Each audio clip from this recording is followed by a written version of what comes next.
Bonjour à tous, bienvenue sur ce nouveau webinaire organisé par La Rochelle Technopole. Je vous vois déjà très nombreux aujourd'hui et vous avez bien raison puisque ce nouveau webinaire est présenté par Stéphanie Boss, l'un des deux cofondateurs de K-Pup, une start-up française basée sur La Rochelle et l'île de Ré, que nous avons l'honneur et le plaisir d'accompagner à la Technopole et qui va, de par sa grande expérience de chef d'entreprise aux multiples casquettes et projets, nous parler du lancement de produits ou de services dans un contexte de crise et notamment les risques et les opportunités pour réussir le lancement d'un projet. Soyez bien attentifs, Stéphane parle très bien et parfois vite. Donc, ça va être une séance très riche. N'hésitez pas à poser des questions. Donc, vous avez le chat pour vous exprimer au quotidien. Vous avez les questions auxquelles Stéphane s'attardera et s'efforcera de répondre en fin de session. Voilà, je ne vais pas être beaucoup plus long, comme vous le savez. Cette problématique tout de même de produits pendant la crise, ou en tout cas de réinterrogation, sera prolongée. Nous vous proposerons un parcours, notamment pour les entreprises accompagnées, autour donc du lancement de produits, de la réflexion sur l'étude de marché. Voilà, donc des réflexions un petit peu plus larges que nous vous proposerons très bientôt. Donc, restez à l'écoute et puis, sans plus attendre, Stéphane, c'est à toi. Merci Gilles. Bonjour à tous. On va essayer de rendre ça le plus interactif possible, même si c'est pas évident. Juste avant de commencer, donc Isabelle vous enverra après, mettra en ligne la vidéo du webinaire. Les slides dont je me sers comme support sont assez denses. Il y a pas mal de textes, donc en fait je vais pas lire tous les slides, mais c'est plus pour après le webinaire si vous avez besoin d'un support comme ressource. Donc voilà, donc vous étonnez pas si on passe vite sur certains slides. Donc aujourd'hui, je vais vous parler un peu d'un lancement de produit ou de service pendant une crise, et une crise internationale. On va commencer par un petit peu de généralité sur comment ça marche en cas de crise. Et puis, on va regarder les spécificités de cette crise-là, la crise du Covid-19. Puis, on va essayer de voir un petit peu ce qu'on peut faire pour tirer le meilleur parti d'une situation qui, a priori, est pas fantastique, mais qui peut en fait être très positive si elle est bien gérée. Donc, n'hésitez pas à poser vos questions. Très vite fait, juste pourquoi j'ai le plaisir et le privilège de vous parler aujourd'hui. Donc, comme Gilles l'a mentionné, nous, on a lancé une startup qui s'appelle K-Pup, qui est un assistant virtuel pour développeurs, ici à La Rochelle, il y a 1 an de ça, jour pour jour. Et avant ça, en fait, avec mon associé Arnaud, on a passé 12 ans en Australie. Et les 5 dernières années, on a été occupé à créer une startup depuis Sydney en Australie, qui faisait de l'intégration de données pour les petites et moyennes entreprises, et on a eu de la chance qu'elle a bien grossi. En 5 ans, on a amené ça en groupe mondial. On avait nos bureaux à Londres, à New York, à Dubaï, à Sydney, et on a fait notre entrée en bourse sur le London Stock Exchange en mai 2018. Donc, on a eu la chance de faire un cycle un peu complet avec tous les hauts et les bas. Et pour être tout à fait honnête, on a fait pas mal de boulettes. On a dû faire à peu près toutes les boulettes. Et mon but, c'est un peu de partager avec vous voilà, les histoires, les faits d'armes, en gros. Voilà, donc on va rentrer dans le vif du sujet. Le premier slide, en fait, je voulais juste vous montrer un petit peu un schéma normal de lancement de produits ou de services. Alors, bien évidemment, c'est assez abrégé, c'est-à-dire qu'il y a plein de choses autour de ce dont je vais vous parler qui ne sont pas sur le slide. Ça ne tient absolument pas en compte de l'aspect technologique ou produit de la chose, développement produit. Là, je parle vraiment de la mise sur le marché au moment où votre produit est validé et mature. Donc, normalement, comme vous pouvez le voir, on a en première étape, on fait une étude de marché. On fait un cahier des charges, on va aller voir un petit peu quels sont les besoins du marché, quelle est notre compétition. Et alors, ce qui est intéressant, c'est que pendant qu'on fait le cahier des charges, en fait, on teste en même temps les protos qu'on a. On essaie d'aller très, très vite sur le testing de prototypes. Et en fait, on a une espèce de cycle permanent entre tester le prototype ou faire des sondages, revenir sur le cahier des charges pour modifier ce qui marche et ce qui marche pas. L'objectif étant en fait de valider l'appétit du marché. Comme dirait mon cher papa, les cimetières sont remplis de bonnes idées. Le problème d'une bonne idée, c'est est-ce que le marché trouve aussi que c'est une bonne idée.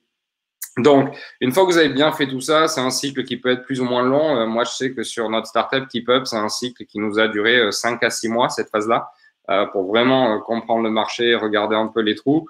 Vous faites un go-no-go. Vous faites un petit stop, vous dites, OK, est-ce que notre idée est toujours valide? Est-ce qu'il a fallu la changer? Est-ce qu'on y croit toujours? Est-ce qu'on a envie de la faire? Et si vous avez envie, vous passez à l'étape suivante. Donc là, vous développez une stratégie de go-to-market. Et le principe de cette stratégie, en fait, c'est de regarder tout d'abord votre positionnement. Et le positionnement, attention, c'est pas ce que vous offrez, d'accord?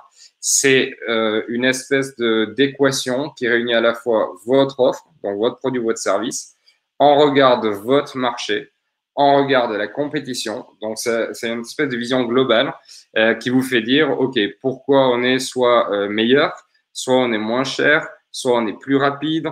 Donc, en fait, c'est comment vous vous positionnez dans votre marché. Pour ça, il est très important d'avoir votre unique value proposition. Alors, désolé, c'est en anglais le terme, hein, je mélange un petit peu d'anglais. La unique value proposition, c'est pas compliqué. C'est si je vous posais la question autour d'un café, vous faites quoi? Vous devriez pas normalement me répondre une très très longue phrase. Vous devriez me dire, ben nous on fait ça, et c'est vraiment quelque chose qui en une phrase vous différencie du marché. Donc par exemple dans notre cas, je dirais pour KeepUp, on est le premier assistant virtuel pour les ingénieurs développeurs. Voilà. Ensuite, une fois que vous avez ça établi, vous allez regarder vos canaux de distribution. Alors, en fonction de vos industries, en fonction de vos produits et de vos services, bien évidemment, il y a des canaux de distribution très, très différents. Si vous vous êtes lancé dans l'agriculture, la culture bio d'orange sur La Rochelle, il est bien évident que votre circuit de distribution va être totalement différent d'un service pour réserver des taxis ou des voitures. Donc, votre distribution, elle peut être physique, elle peut être par le biais de partenaires, elle peut être digitale, etc. En fonction de ça, vous allez établir une stratégie marketing parce que pour chaque canal de distribution, vous allez avoir un message donné, vous allez avoir un ensemble d'actions à accomplir et puis vous allez mesurer. Donc, vous avez les KPIs, Key Performance Indicators, et vous avez vos outils de mesure. Et là, encore une fois, entre ces trois paramètres, il y a une espèce de cycle parce qu'au fur et à mesure que vos canaux s'ouvrent ou s'activent, vous allez revenir sur votre stratégie marketing, vous allez adapter vos outils de mesure, vos KPI vont vous montrer certaines choses. Donc, c'est une espèce d'échange permanent. Une fois que ça c'est fait, vous êtes prêt à aller sur le marché. En gros, vous êtes prêt à manger le monde. Et là, vous passez au lancement. Donc, le lancement, finalement, il est assez simple. Il s'agit d'exécuter votre stratégie, mais surtout, il s'agit de mesurer. Donc, c'est vraiment mesurer, mesurer, mesurer. C'est mesurer les utilisations, mesurer les ventes, mesurer les retours, si c'est un système où les clients reviennent, à quelle fréquence, voilà. Avec ça, après, vous allez évaluer vos coûts parce que vous allez dire, OK, notre lancement, il a super bien marché. On a nos premières 50, 100, 200 ventes. Comment on fait pour arriver à 10 000, 20 000, 30 000? Donc, en fait, vous démontrez vos capacités d'acquisition. Et ensuite, vous lancez sur le marché. Donc là, c'est une histoire d'économie d'échelle. C'est une histoire d'avoir plus pour faire plus, pour vendre plus. Voilà. Donc là, je passe un peu vite là-dessus, mais c'était juste un petit rappel. Qu'est-ce qui se passe en temps de crise? Alors, en temps de crise, il y a pas mal de maillons de cette chaîne qui sont en fait chamboulés. Et déjà, le premier truc important, c'est de savoir comment ils sont chamboulés. Donc, typiquement, si vous regardez au tout début, votre analyse de besoin de marché, elle a changé. Par exemple, en Asie-Pacifique, il y a eu une énorme crise de pénurie de papier toilette il y a 2 ou 3 mois. Bon, ça, c'est un besoin de marché qui a changé. C'est pas que les gens utilisent plus de papier toilette, mais c'est qu'ils ont fait des gros stocks. Donc, à un moment donné, est-ce qu'il y avait une opportunité? Votre compétition, elle est devenue instable. Vous avez des compétiteurs qui vont disparaître, vous avez des nouveaux compétiteurs qui vont apparaître, vous avez des compétiteurs qui bougent leur domaine d'activité. Par exemple, il y a quelques jours de ça, Apple a annoncé qu'ils allaient produire 1 million de masques par semaine, je crois. Bon, Apple qui produit des masques des masques de protection, là, c'est carrément un énorme shift entre deux domaines d'activité. Ensuite, votre testing, vos sondages, il y a des fortes chances pour qu'ils soient déréglés. Alors déjà, parce que vous ne pouvez pas forcément les conduire dans les conditions auxquelles vous aviez pensé, mais de deux, si vous arrivez quand même à conduire vos tests et vos sondages, il y a de fortes chances que l'environnement impacte les résultats. Je vous donne un exemple. Si je voulais lancer il y a 2 mois une agence de voyage pour jeunes en groupe, où j'associe en fait des rencontres amoureuses. Donc c'est un peu meeting, rencontre, fram, quoi. Si je voulais lancer ça il y a 2 mois et que j'avais fait une étude de marché, ben, peut-être qu'il y aurait des jeunes et des gens qui me diraient, ah oui, moi si vous lancez ça en avril, je vais acheter un voyage en juillet pour aller là ou là. Vous faites votre étude de marché sur ce concept-là aujourd'hui, il y a de très fortes chances que les gens vous disent, attendez, mais non, mais ça va pas, je suis pas sûr de vouloir partir loin, certainement pas avec des inconnus parce qu'on ne sait pas trop ce qu'ils portent. Donc, clairement, le contexte impacte la lecture de la validité de votre projet. Ensuite, votre positionnement. Là, il devient carrément incertain. Parce qu'encore une fois, votre compétition a bougé, les échelles de valeur ont changé. Donc, le positionnement initial que vous aviez, il a changé. Alors là-dessus, je vais vous donner un exemple. Il y a une entreprise en France qui s'appelle Comme J'aime. Vous voyez sans doute les pubs à la télé, c'est en fait des repas tout prêts qui vous sont livrés, qui sont frais, qui permettent de perdre du poids ou de maintenir son poids, etc. Bon. Donc, ils font leur campagne marketing là-dessus. Ça a du goût, c'est rapide à préparer, c'est frais, ça fait perdre du poids. Ça, c'est vraiment leur valeur. Là, depuis 4 jours, ils ont agi très, très vite. Ils ont relancé une nouvelle campagne de pub à la télé dans laquelle ils disent Comme J'aime vous permet d'éviter d'avoir à sortir de chez vous. Nos plats sont préparés dans une cuisson à 100 degrés, ce qui permet leur stérilisation. Et notre système d'emballage fait qu'à la livraison, vous ne touchez pas le carton que le livreur a touché. Et il conclut en disant Comme J'aime est idéal si vous voulez perdre du poids ou ne pas en prendre. Donc, ils ont complètement adapté leur positionnement à la crise actuelle. Très, très intelligent. Si vous pouvez regarder cette pub ou la trouver, je vous le conseille. C'est un bijou de marketing de crise. Vos canaux de distribution, ils sont peut-être pas disponibles. Donc, ben, regardez, hein, avec le Covid, tous les magasins qui ont fermé, la distribution maintenant se fait mais essentiellement en ligne, du moins les achats. La livraison est très, très, très dérangée. Donc là, on a des canaux de distribution physiques qui tout simplement n'existent plus. Et quant à votre stratégie marketing, il se peut qu'en cas de crise, elle devienne carrément caduque, c'est-à-dire elle est plus du tout valide. Si vous aviez prévu, par exemple, d'axer en ce moment toute votre stratégie de marketing pour votre produit sur la présence sur des salons, sur le démarchage porte-à-porte, sur voilà, des choses physiques, ben là, vous avez toute une stratégie marketing à revoir de A à Z. Et bien évidemment, du coup, ça veut dire que pour exécuter votre stratégie, ben, ça ne peut être que partiel à cause de tous ces facteurs dégradés.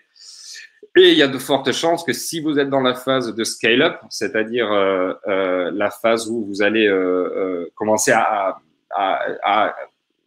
améliorer, à augmenter vos ventes, il y a très forte chance que ce soit retardé. Voilà, donc ça, c'est le scénario comme tout entrepreneur, que ce soit vous, enfin j'imagine, ou moi en tout cas, c'est le genre de slide qui me fait pleurer, c'est le genre de situation qui fait qu'on a très envie de rester au lit parce que, ma foi, comment on s'en sort? Donc, la bonne nouvelle, c'est que d'abord, il faut faire un petit deuil rapide. Alors, je ne vais pas me lancer dans de la psychologie, mais en gros, si vous connaissez un peu je crois que c'est les 6 ou les 7 étapes du deuil, là, il faut y aller très vite, il faut les faire en un coup. Hein. C'est-à-dire qu'essentiellement, il faut accepter le fait que quand une crise majeure se produise, qu'elle soit locale, qu'elle soit nationale, régionale ou mondiale, comme c'est le cas, les conditions de base ont changé. Et il n'y a rien que vous puissiez faire qui fait que vous allez modifier ça. Donc, on entend souvent des gens qui disent ah oui, mais alors, dès qu'on revient comme avant. Il faut se mettre dans la tête qu'à l'instant T et pour le futur plus ou moins long, il n'y a plus de comme avant. Donc, c'est pas forcément la peine d'être en colère contre ça, d'être triste, d'être déprimé, c'est un fait. Et c'est très, très important que vous, en tant que chef d'entreprise, vous fassiez votre travail de deuil le plus vite possible pour accepter ça. Parce que c'est seulement une fois que vous aurez accepté ça que vous serez capable déjà de communiquer à vos équipes que le nouveau normal, c'est ça. Mais aussi, du coup, d'avoir la disponibilité mentale pour complètement rebosser votre plan d'action. Et c'est le but. C'est en gros accepter et dites-vous, OK, il faut replanifier. Donc ça, c'est vraiment le premier message clé pour moi, c'est que le go-to-market en temps de crise, le lancement de produits en temps de crise, ça ne passe que et uniquement par une replanification de votre plan de go-to-market. C'est pas la peine de regarder ce que vous aviez prévu avant et de vous dire, oh, bon, on va enlever ça, puis on va remplacer ça par ça, puis on va faire ça comme ça. Parce que ça, c'est mettre des rustines sur une jambe de bois. Il faut reprendre tout à zéro. Alors, même si ça fait un peu peur, je dis pas qu'il faut y passer des mois, mais il faut reprendre tout à zéro. Donc, je vais vous montrer un tout petit peu, en fait, encore une fois, de mon expérience, comment on peut faire ça et quels sont un peu les écueils à éviter. Donc, déjà, pour replanifier, ce qu'il faut faire, c'est oublier votre existant. C'est-à-dire, vous aviez peut-être une stratégie de go-to-market, vous avez peut-être un plan vachement bien ficelé pour lancer votre produit, votre service. Pour l'instant, vous mettez tout ça de côté. Je ne dis pas vous le mettez à la poubelle, mais vous le mettez absolument de côté et vous recommencez d'une page totalement blanche, comme si votre plan précédent n'avait pas existé. Ensuite, une fois que vous avez fait cet exercice-là, vous reprenez votre plan initial et vous regardez s'il y a des éléments là-dedans qui peuvent s'intégrer dans votre nouveau plan. Alors, si c'est oui, tant mieux, parce que vous les aviez préparés et du coup, c'est bien. Si c'est non, c'est pas grave. Vous êtes juste adapté à la situation. Ensuite, bien évidemment, vous avez ça, vous retravaillez vos messages marketing, d'accord? Encore une fois, merci Damien d'avoir posté la pub. Regardez cette pub comme j'aime après. C'est un bijou d'adaptation du message marketing. Et quand je vous dis ça prend pas forcément longtemps, ils ont sorti cette pub-là sur les télés 4 ou 5 jours après le début du confinement. Donc, on peut aller quand même assez vite. Et le plus important, c'est une fois que vous avez ça, donc vous avez votre nouveau plan, vous avez un nouveau message, il y a toujours un ancien plan qui existe, d'accord? Il est très rare qu'une sortie de crise ne se passe pas et il est très rare qu'il n'y ait pas, sur une certaine échelle de temps, un retour à la normale, d'accord? Donc, en fait, vous faites un plan de transition de comment vous allez sortir de ce plan de crise que vous exécutez pour revenir à votre plan initial. Et là, vous le voyez, hein, le gouvernement, par exemple, commence à parler de déconfinement. Oui, mais alors quand, comment, où, dans quelles conditions, qu'est-ce qu'il faut mettre en place? En fait, c'est ça. Ils sont en train de penser un plan de transition entre le nouveau normal, qui est le confinement, et le retour à la normale. Donc, ils sont typiquement en train de mettre ça en place. Dans votre entreprise, il faut faire la même chose. Alors, ce qu'il ne faut pas faire, encore une fois, je me répète un peu, mais ne faites pas juste des petits bouts de bandage et de sparadrap sur votre stratégie initiale en vous disant que ça passera. Pourquoi? Parce que le principe dans le lancement produit ou dans le lancement de service, c'est qu'il y a une cohérence normalement dans toutes vos actions. Donc, c'est pour ça que je vous ai montré mon tout premier slide avec les étapes, les checkpoints, les cycles pour revérifier. Normalement, vous avez une cohérence d'ensemble sur ce que vous faites, vos actions, ce que vous mesurez, etc. Si vous enlevez des éléments et que vous les remplacez par d'autres, vous avez un risque très très fort que cette cohérence-là soit impactée et que du coup, en fait, vous vous retrouviez avec une stratégie qui n'a plus de sens, n'a plus de lisibilité. Et attention, vos clients, vos utilisateurs, systématiquement sauront, sentiront qu'il y a quelque chose qui ne marche pas. Voilà, donc je vous invite à ne pas faire ça, à tout refaire depuis le début. Deuxième chose, ne vous dites pas qu'il faut agir précipitamment. Il ne faut pas confondre vitesse et précipitation. Par exemple, comme j'aime, ils ont été très rapides, mais ils ont une capacité de pouvoir avoir des gens et des moyens financiers qui leur permettent. Prenez le temps de réfléchir à votre nouveau plan parce que de toute façon, la crise, elle est là en général quand elle est énorme, elle est là pour durer un petit peu. Donc, ne confondez pas vitesse et précipitation. Également, ne pariez jamais sur une crise courte, d'accord?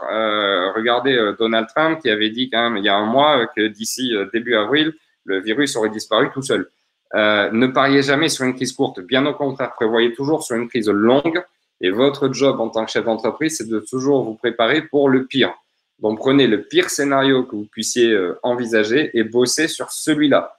Parce que comme ça, si la crise est plus courte, si les conditions s'améliorent, tant mieux pour vous. Ça veut dire que vous étiez préparé au pire et que finalement, le scénario est moins défavorable et vous serez préparé.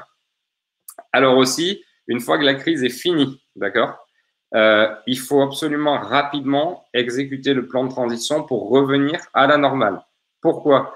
Parce qu'une fois qu'une crise d'une ampleur comme celle qu'on vit là est passée, les gens n'ont qu'une envie, c'est de l'oublier.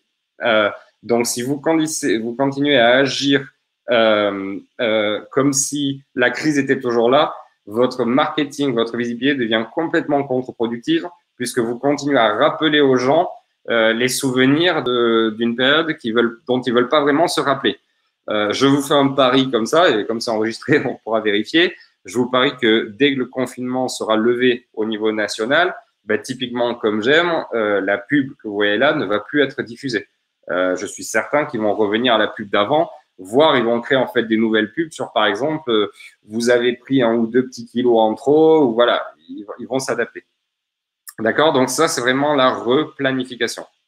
Alors maintenant, je voulais juste vous parler, et je vais aller un peu vite là-dessus, parce que c'est un peu général, et puis après, on viendra sur Covid. Je voulais vous parler un tout petit peu des aspects les plus impactés dans, vous savez, cette chaîne de valeur. Donc, le premier, on avait dit l'analyse des besoins du marché. On avait dit le marché, il change. En général, ce qui va vous impacter, c'est pas tant que la demande augmente. Alors, attendons. Par exemple, regardez la crise du papier toilette qu'il y a eu. La demande a augmenté tellement que les fournisseurs n'étaient plus capables en fait de fournir assez de stock. En ce moment en France, par exemple, je ne sais pas si vous amusez à faire votre pain vous-même, mais on a la même crise de demande sur les levures de boulanger. C'est quasiment impossible à trouver. Au passage, s'il y en a d'entre vous qui savent où en trouver sur La Rochelle, je suis preneur. Donc, ce que ça veut dire, c'est que vous pouvez avoir un excès de demande. C'est quelque chose de difficile à gérer, mais c'est une bonne nouvelle parce que ça veut dire que vous allez potentiellement gagner plus de clients, augmenter votre chiffre d'affaires. Le vrai problème que vous avez, c'est si au contraire votre demande diminue ou s'effondre. Donc, tout d'un coup, ben, votre marché est impacté à 100%. Par exemple, en ce moment, je peux vous dire que des services comme Uber, je parle pas de Uber Eats, hein, je parle de Uber, les voitures, toutes les compagnies aériennes, hein, on le voit, c'est une situation assez dramatique. Donc là, il y a quelques règles à voir. Déjà, on refait une analyse de marché. Est-ce que c'est effondré partout? Dans quelle mesure? Est-ce que c'est effondré sur toutes les catégories de la population? Si la réponse est oui, est-ce qu'on peut viser d'autres segments de marché? Est-ce qu'on peut, je sais pas, on est Uber, on a l'habitude de transporter des gens. Est-ce qu'on peut se reconvertir pour aider à transporter du matériel médical, pour aider à transporter les masques, voilà. Donc on regarde si on peut adresser un autre segment de marché. Après, on essaie de restimuler la demande. Alors là, dans une crise comme ça, c'est difficile sur des segments comme ça. Mais par exemple, quand il y avait eu la GFC, où il y avait le secteur du tourisme qui était très, très, très impacté, ils avaient restimulé la demande en proposant de nouvelles destinations, des destinations à moindre coût, etc. Donc, on peut restimuler la demande. Et surtout, on essaie d'adapter son offre à la nouvelle demande.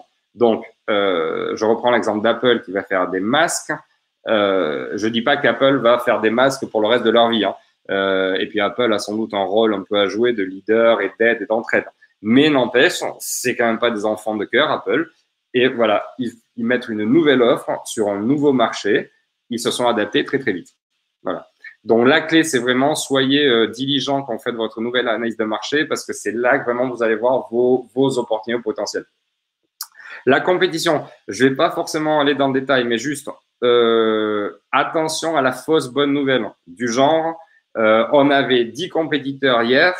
Grâce à la crise actuelle, il y en a 5 qui ont mis la clé sous la porte. On n'a plus que 5 compétiteurs.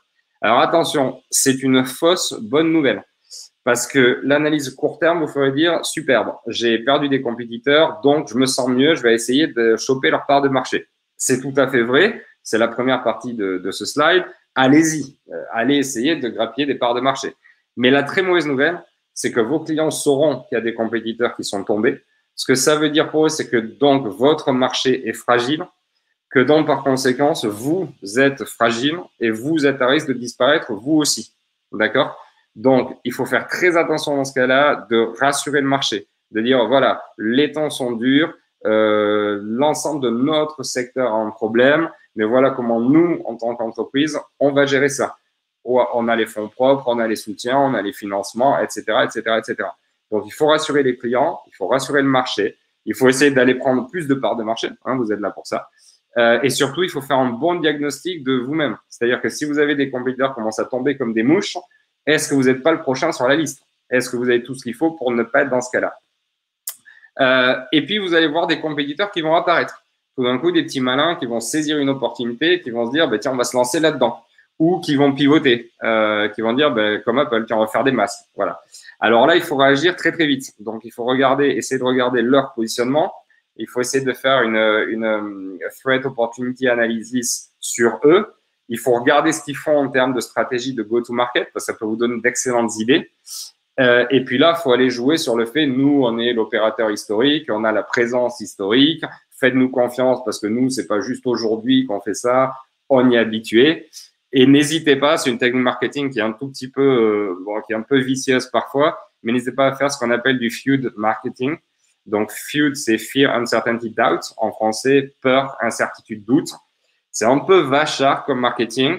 Mais par exemple, c'est typiquement le cas de si vous fabriquez des masques sanitaires pour la population depuis 100 ans et tout d'un coup, Apple dit, nous, on sort de masques sanitaires, ben, faut pas hésiter à dire que vous avez un savoir, une expertise, des labels depuis 100 ans, que vous avez un track record qui prouve que vos masques, ils sont bons, ils sont efficaces. Alors que le nouvel entrant, ben, on n'est pas sûr. On n'est pas sûr que ces masques ils soient bons, on n'est pas sûr qu'ils soient efficaces, on ne sait pas. On ne dit pas qu'ils ne le sont pas, mais enfin, on ne sait pas. Donc, dans le doute, est-ce que vous voulez prendre le risque de prendre le masque du nouveau ou est-ce que vous voulez acheter le mien qui est prouvé? Voilà. C'est un petit peu guerrier comme approche, mais enfin, il faut que vous protégiez votre marché aussi. Enfin, et dans l'esprit de pas trop se réjouir de la chute de compétiteurs, aidez toujours votre compétition. Alors, je sais que ça vous semble paradoxal, surtout vu ce que je viens de vous raconter sur grappiller les parts de marché, etc. Mais aidez votre compétition. Je vous rappelle que quand, dans les années 80, Apple était dans une très, très mauvaise position, Steve Jobs s'était fait virer, c'est Bill Gates qui a fait un énorme chèque à Apple pour ne pas qu'il disparaisse. Là, si vous regardez en ce moment, la crise avec Boeing, qui a débuté bien avant le Covid, Boeing est dans une situation extrêmement précaire. Airbus a fait un prêt de 6 milliards de dollars à Boeing. Donc, pourquoi ils font ça? C'est pas parce qu'ils se disent chouette, voilà, on va aider la compétition. C'est parce que si vous avez des compétiteurs majeurs qui s'écroulent, vous mettez en péril votre marché. Déjà, c'est la première chose. Et la deuxième chose, c'est quand vous battez contre un bon vieux compétiteur que vous avez depuis des décennies, donc typiquement Boeing, Airbus, Microsoft, Apple, ben, ça devient un peu vos meilleurs ennemis. C'est-à-dire, vous les connaissez, vous connaissez leurs techniques, vous savez vous adapter. C'est une espèce de balai de compétition. Si tout d'un coup, eux tombent, et par exemple, Boeing, si Boeing tombait et qu'Airbus se retrouve en position de monopole, ce qui arriverait, c'est que la Chine arriverait avec tous leurs avions chinois, qui sont, attention, d'excellente qualité, qui sont produits à moindre coût et commencerait à inonder le marché puisqu'on n'aime pas les monopoles. Et là, tout d'un coup, Airbus sera en train de se battre contre des entreprises qui n'ont pas la même structure de coût, qui n'obéissent pas aux mêmes normes, etc. Donc, Airbus, ils préfèrent se battre contre Boeing parce que c'est une compétition qu'ils connaissent. Voilà. Il y a une question intéressante de Xavier Freddy, j'y reviendrai. Elle est très valide, j'y reviendrai sur là. Les tests, les prototypes déréglés, bon, ça, je passe très vite. On reverra dans le Covid, mais en gros, le message clé de ça, c'est pas parce qu'il y a une crise qu'il faut que vous sautiez l'étape de faire vos tests et vos sondages. C'est-à-dire de dire, c'est devenu trop difficile de faire les tests tels qu'on voulait les faire ou de faire les sondages tels qu'on voulait les conduire. Du coup, on les fait pas, c'est pas grave. Honnêtement, je vois pas de décision pire que vous ne puissiez prendre. Donc, il s'agit d'être inventif, il s'agit de revoir le scope de vos tests, il s'agit de revoir comment vous les distribuez, comment vous les conduisiez, mais surtout, de ne pas faire l'impasse. Voilà. Ensuite, il y a un deuxième truc, c'est comme je vous l'avais dit, la crise peut impacter les résultats de vos tests, d'accord? Parce que le contexte fait que les gens ne réagiront pas pareil qu'en temps normal. N'hésitez pas à reconduire vos tests ou certains d'entre eux en fin de crise, d'accord? Soit pour valider vos résultats initiaux, soit pour voilà, faire la part des choses entre des réponses un peu de panique et des réponses standards. Au niveau du positionnement, là, il y a quelque chose en général qui se passe de manière assez systématique dans une crise, c'est que votre positionnement devient très, très flou. Ça devient très flou parce que, comme j'ai dit, le marché est tellement changé brutalement. Les gens n'ont plus trop leurs repères que de garder le positionnement de votre marque, ça peut être compliqué. Donc, la première chose à faire, c'est d'essayer d'enlever toutes les émotions et factuellement de réanalyser votre positionnement actuel. Donc, comme je vous ai dit, la crise a créé un nouvel état de fait, c'est notre situation actuelle. Quel est notre positionnement dans cette situation actuelle? Est-ce que c'est le même qu'avant ou pas? Est-ce qu'il a changé et comment? Si la réponse de votre positionnement actuel vous satisfait, bah, c'est bon, vous continuez à avancer. Si en revanche, elle ne vous satisfait pas, parce que par exemple, je sais pas, vous êtes toujours positionné sur le marché des voyages de luxe, là, tout de suite, aujourd'hui, dans la crise du Covid, bon, c'est un positionnement qui est quand même assez moyen. Donc, bah, il faut le retravailler. Est-ce que vous changez l'échelle de valeur? Est-ce que vous changez, vos prix? Est-ce que vous changez, voilà. Il faut le retravailler. Alors, une chose, c'est de regarder les changements subtils de positionnement de vos compétiteurs. Bon, encore une fois, comme j'aime, moi, si j'étais les autres services, parce qu'ils sont pas tout seuls, hein, qui proposent de la nourriture délivrée, etc., je regarderais ce qu'ils ont fait et je m'adapterais parce que ils ont mais vraiment remarquablement agi. Donc, en regardant la compétition, vous apprenez pas mal de choses. En revanche, quand je dis je regarderai ce qu'ils font et j'agirai, ça ne veut pas dire copier.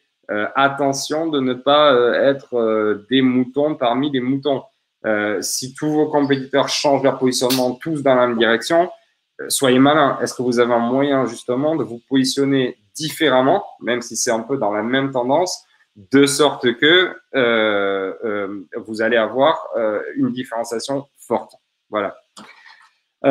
Une autre chose sur votre positionnement, votre valeur de proposition unique peut être un peu affaiblie, d'accord?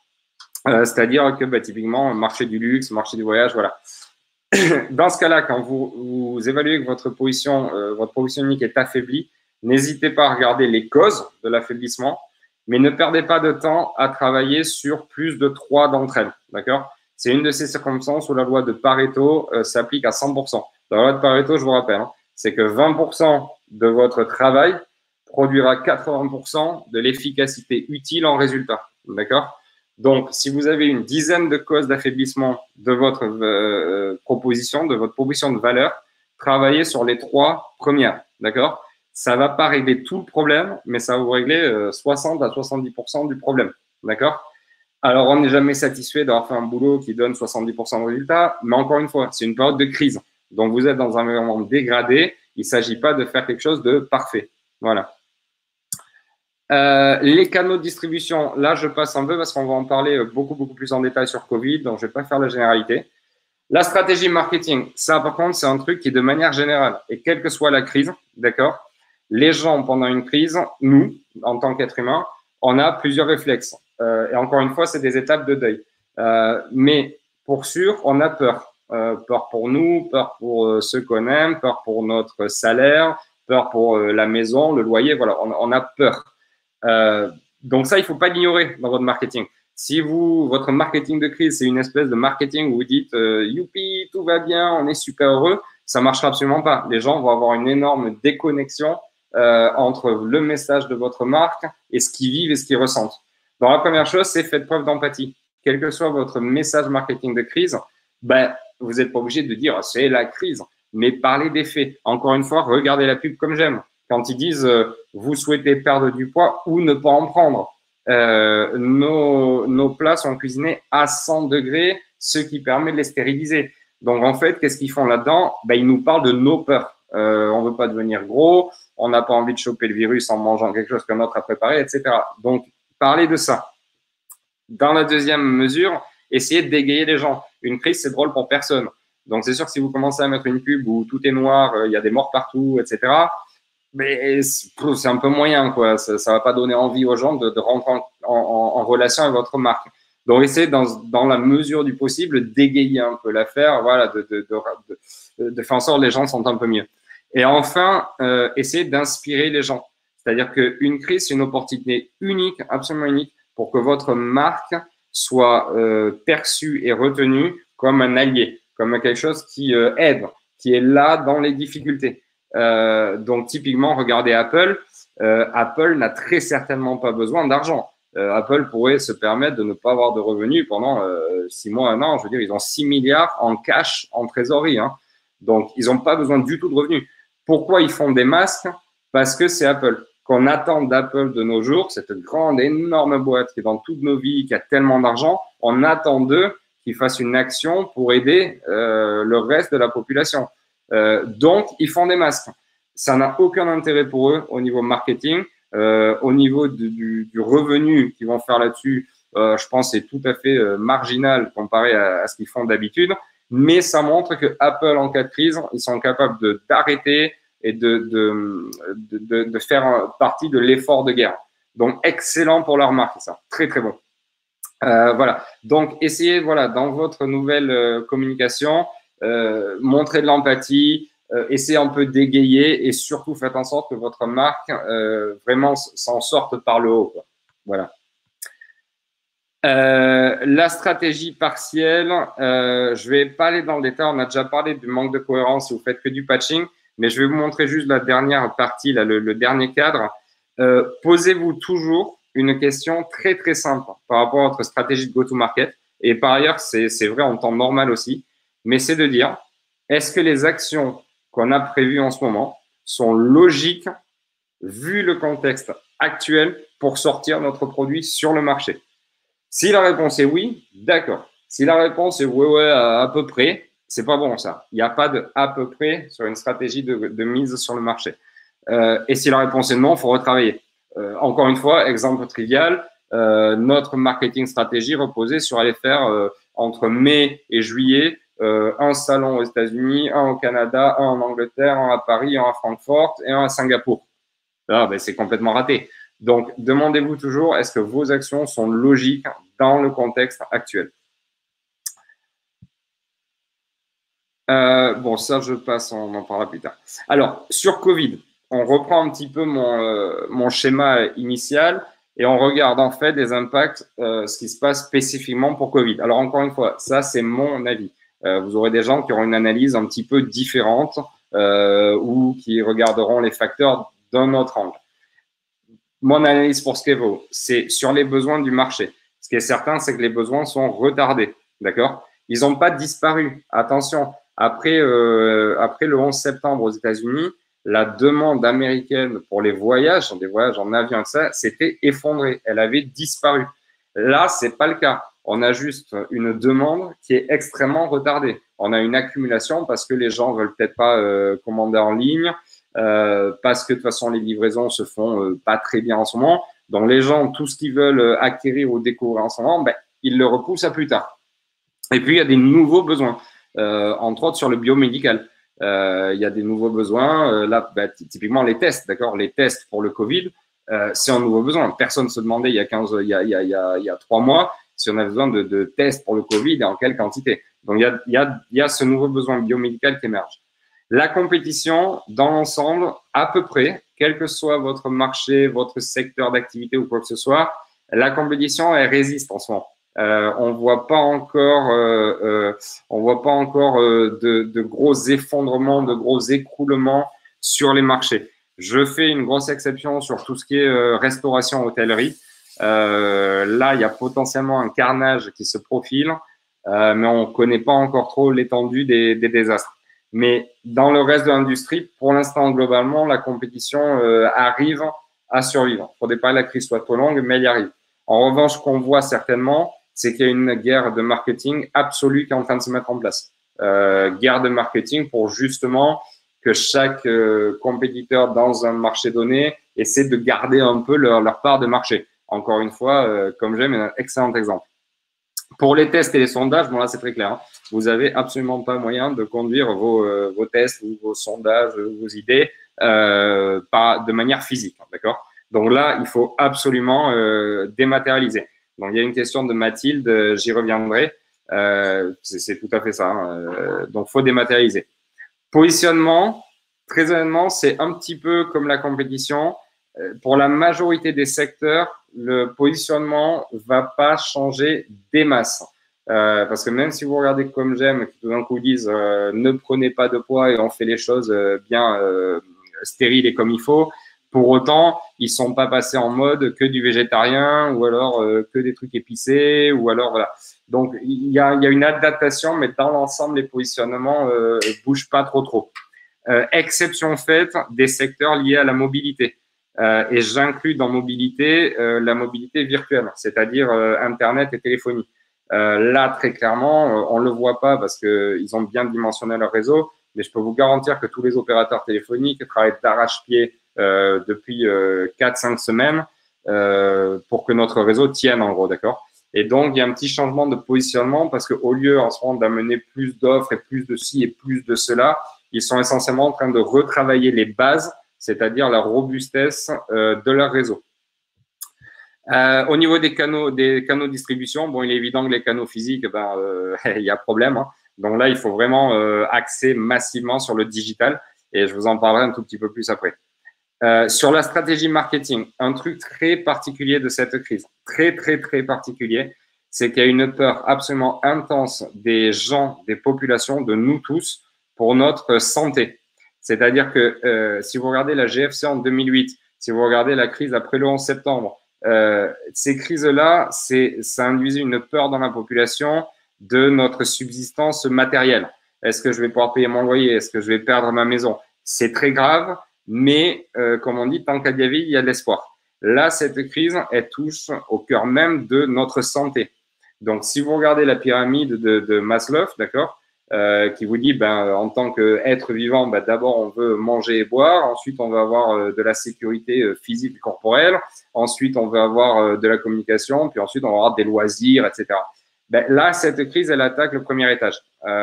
Donc ça, c'est très fort. C'est un niveau de peur qui est extrêmement fort. Donc, quel que soit le marketing que vous faites, quels que soient vos messages, il faut absolument en tenir compte. Si vous le ratez, vous n'arriverez pas à communiquer avec vos clients. Typiquement, en ce moment, si vous avez des produits ou des services qui peuvent améliorer le quotidien, qui peuvent aider les gens à se sentir moins confinés, qui peuvent améliorer la sécurité ou les conditions de vie, moi, je vous conseillerais de décupler votre marketing sur les channels digitaux, sur Facebook, sur Twitter, sur Instagram, sur vos blogs, sur tout ce que vous voulez. Parce qu'en ce moment, tout ce qui peut apporter du confort et du réconfort est très bien reçu. Je vous donne un exemple. Moi, je suis abonné Free pour Internet. Free, tout d'un coup, ils ont ouvert tout un tas de chaînes gratuitement qui d'habitude sont payantes. Je sais qu'Orange a fait la même chose. Orange aussi, pour ceux qui ont des forfaits mobiles Orange, ils donnent, je ne sais plus combien, 100 gigas de data, de données de plus ou je sais pas quoi ce mois-ci. Bon, pourquoi ils font ça? Ils gagnaient pas forcément de l'argent là-dessus. Mais qu'est-ce qu'ils montrent? Ils montrent que c'est une marque qui, au quotidien, vous apporte ce petit brin d'amour dont vous avez un petit peu besoin. Et ça marche assez fort. Le dernier truc, donc la mise sur marché, systématisation, si vous avez lancé un produit il y a quelques mois, que vous êtes en période de croissance ou d'hyper-croissance et que vous avez établi tous vos plans géniaux pour dire on va investir tant, on va créer plus de produits, on va les envoyer comme ça. Très franchement, là, retardez-le. Retardez-le. C'est peut-être pas une bonne nouvelle pour votre business plan, pour votre échéancier, etc. Mais retardez-le parce que là, ça sert absolument à rien d'essayer d'augmenter la capacité de pénétration du marché dans un moment où le marché essentiellement est gelé. Donc, typiquement ça, retardez-le et regardez l'impact. Un lancement produit, c'est différent. Nous, vous voyez, sur KeepUp, on voulait lancer notre bêta version le 1er avril. Au vu de la crise, on a décidé de retarder ça au 1er mai. Non pas parce qu'on n'est pas prêt, mais parce qu'on s'est dit que les gens n'avaient pas l'espace mental pour aller voir un nouveau produit. Qu'est-ce qui va se passer de différent au 1er mai? Il y aura toujours le confinement, hein, ça c'est très certainement. On sera toujours dans la crise, mais les gens se seront faits à cette nouvelle norme. Donc tout d'un coup, ils reviendront dans un mode où ils sont plus à même de commencer à regarder des nouvelles offres, hein, parce que les gens vont se dire non, mais il faut quand même bien vivre. Donc si vous voulez, on a retardé d'un mois, non pas en disant la crise sera finie, mais en disant d'ici là, les gens seront revenus à un niveau d'acceptation qui permet de leur reparler de nouveaux sujets. Voilà. Donc ça, c'est à prendre en compte en fonction de vos circonstances. Juste sur les conditions de marché spécifiques à Covid. Donc, comme je vous ai dit, votre service ou votre produit peut apporter un réconfort. Si oui, concentrez-vous exclusivement sur ce marché et allez-y, mais gros, allez-y fort. Vous avez les moyens non seulement d'avoir de l'attraction, mais en plus d'avoir un bon retour de marque. De deux, si vous faites ça, d'accord, si vous avez un produit ou quoi, où vous essayez de le lancer et ça marche, les gens aiment bien, ça leur donne du réconfort. N'hésitez pas à créer une campagne, ce que j'appelle moment de vie dessus. Qu'est-ce que c'est une campagne moment de vie? C'est le genre de success stories ou de témoignages. Et on sait tous qu'on est confiné, donc ça sera forcément des témoignages vidéo faits par webcam ou quoi, mais c'est pas grave, ça donne une espèce d'authenticité à ce que vous faites. Donc, si vous lancez du marketing et votre produit prend de l'attraction parce que ben, c'est le cas, allez-y 2 fois plus, quoi. Enregistrez les histoires, partagez-les. Tout ce qui concerne la distribution physique, mettez en pause. Là, c'est pas la peine de vous agacer, c'est pas la peine de penser à ceci et cela, mettez-le en pause. Attendez, de toute façon, il va rien se passer.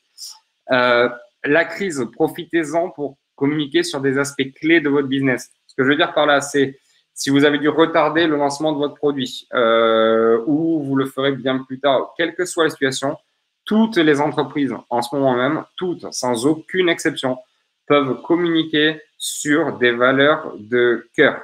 La sécurité de vos process, de vos finances, de vos établissements, la robustesse de vos produits, de vos équipes, la confiance que vous avez en votre produit, votre offre, vos équipes et en vos clients, le soutien que vous apportez à vos partenaires, à vos employés, etc.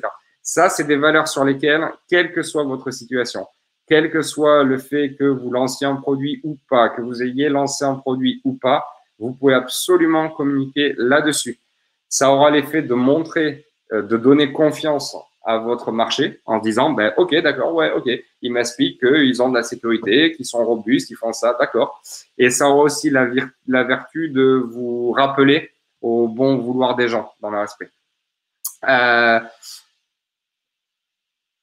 Je vais passer à la suite parce que le reste, je vous l'avais dit. Alors là, c'est un peu le moment en fait où je prends des questions. Je ne sais pas si Isabelle, tout a disparu parce qu'en fait, j'avais déjà préparé un set de questions pour vous. Donc, je vais peut-être regarder la section questions s'il y en a. Ah, il n'y en a pas, d'accord. Vous les avez posées sur le chat ou... Alors, je vais remonter du coup. Attendez, excusez-moi, hein, je vais chercher. Il y avait une ou deux questions. Alors déjà, je vais prendre la question de Xavier Freddy, enfin le commentaire, l'idée d'aider votre compétition. Il dit cette idée d'aider les compétiteurs marche dans un duopole, mais pas ou peu dans un esprit de multi-compétiteurs. Je suis pas tout à fait d'accord avec ça. Il faut se rappeler que quand on a des multi-compétiteurs, comme tu dis, en fait, c'est plein de gens qui font plein d'efforts de marketing et d'évangélisation que toi, t'as pas à faire. Donc, c'est vrai qu'il y a moins de visibilité dans le combat que si tu as une situation de duopole, mais néanmoins, si tu as 10 compétiteurs ou 20 sur un marché donné et qu'à l'issue d'une crise, il en reste que 2 ou 3, ça devient très, très difficile. Parce que ça veut dire qu'en fait, au lieu d'avoir l'étalage de l'effort marketing, de l'évangélisation sur le marché qui est étalé sur une vingtaine de compétiteurs, ben finalement, vous n'avez plus que 2 ou 3 à porter la charge. Donc, j'aurais tendance à dire qu'il faut quand même essayer la compétition. Après, voilà, c'est mon point de vue et c'est pas parole d'évangile. Il y avait une question de François. Peut-on avoir plusieurs stratégies dans ce contexte?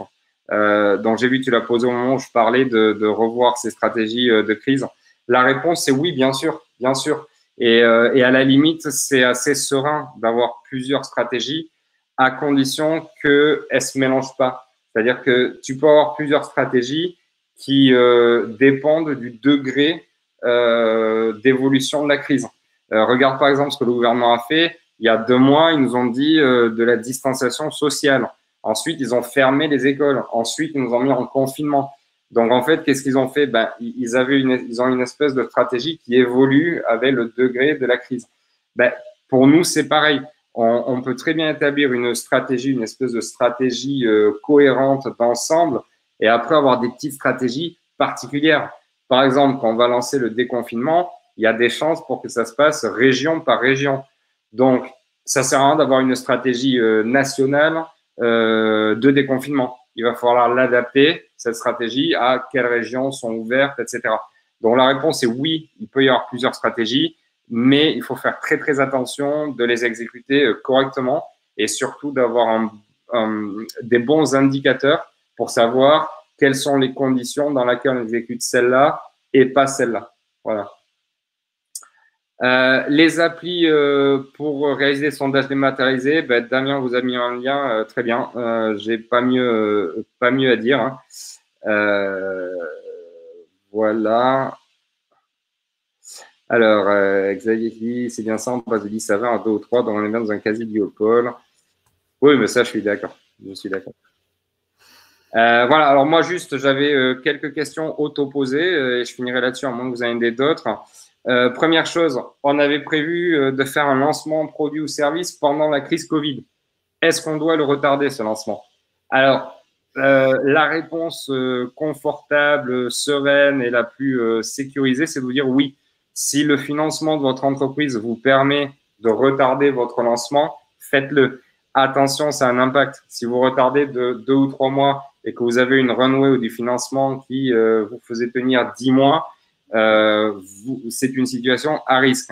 Donc, quand je dis si la santé financière de votre société vous le permet, c'est attention, évaluez ça. Dans la plupart des cas, pour des startups du moins, ça sera très très dur de retarder un lancement. Dans ce cas-là, voilà, travaillez sur tout ce qu'on a raconté. Votre plan, faites quand même un lancement. Ce qui m'amène à ma deuxième question. Imaginez que vous avez lancé juste avant la crise ou alors juste au tout début de la crise. Et du coup, vos résultats de lancement sont décevants. D'accord? Ça peut arriver. Alors, première chose, ne vous alarmez pas. C'est totalement lié à la circonstance, au contexte. Et vous avez tout à fait le droit de relancer après la crise. D'accord? Tout le monde comprend qu'en ce moment, tout est chamboulé.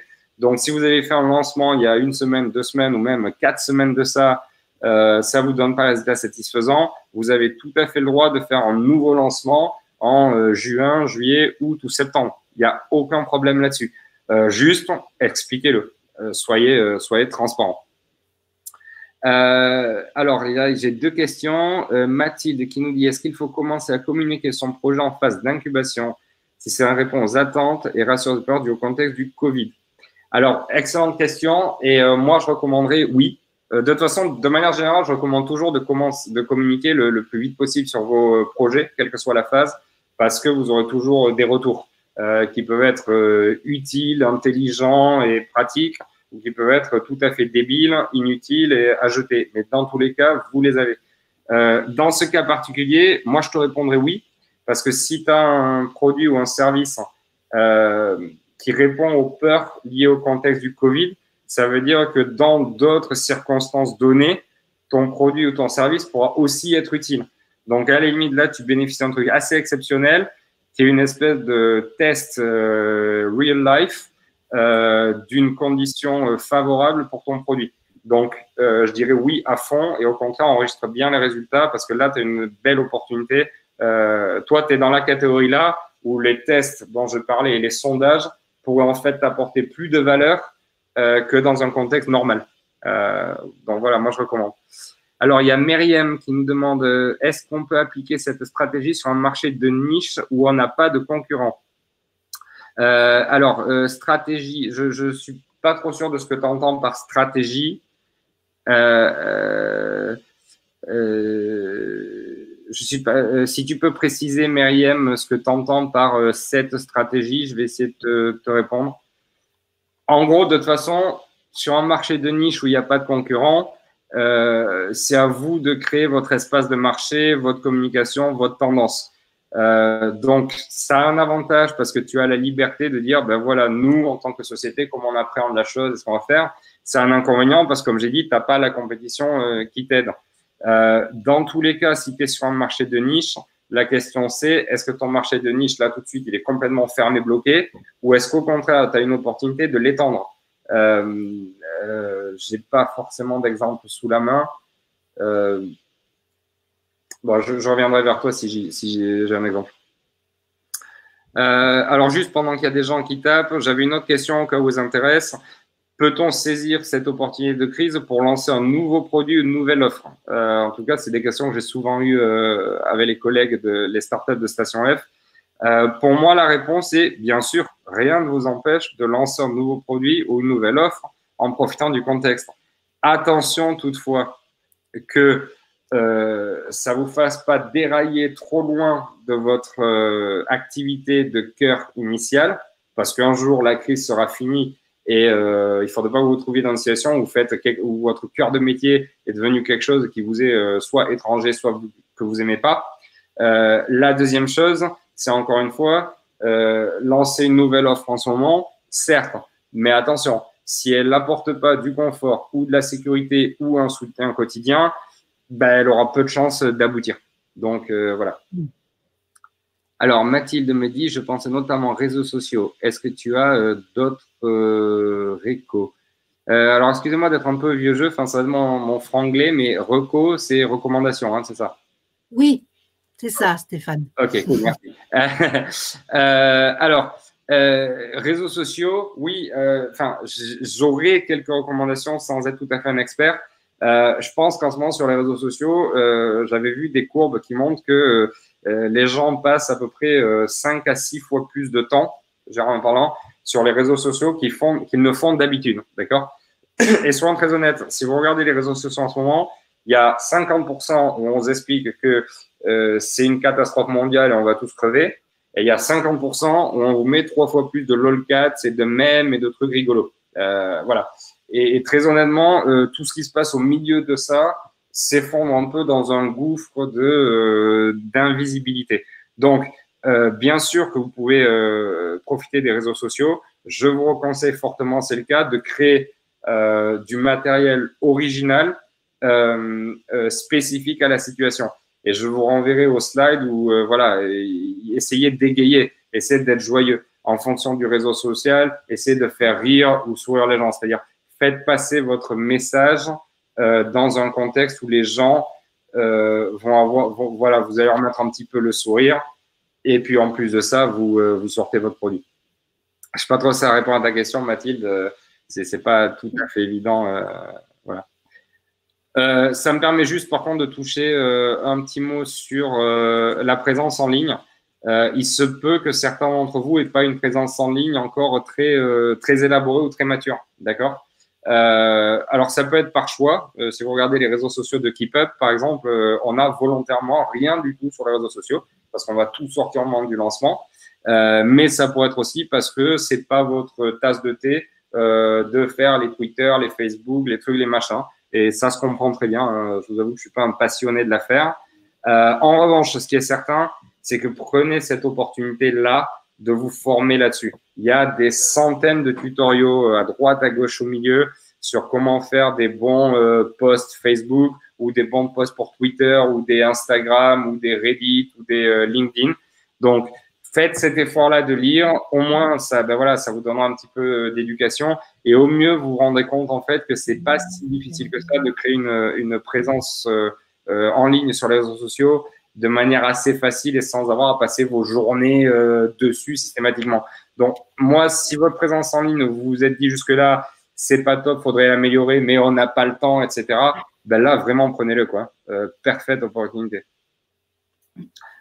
Je me permets d'intervenir, Stéphane, parce que par rapport à toutes ces questions de sondage en ligne ou autres, dans l'offre qu'a développée la Technopole, spécifiquement crise Covid, on va avoir effectivement des webinaires sur le sujet de développer son marché grâce à Linke, mais également comment réaliser une étude de marché. Donc, on vous mettra tout ça sur notre site et on reste à votre disposition pour vous commenter un peu plus les différents programmes.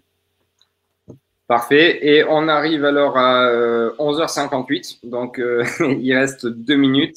Alors, je ne sais pas s'il y a une dernière question ou sinon, je te repasse la main, Isabelle. Non, je vois qu'Hubert Clément nous a effectivement partagé une super adresse de plateforme de méditation enfants-parents. Moi, j'ai testé.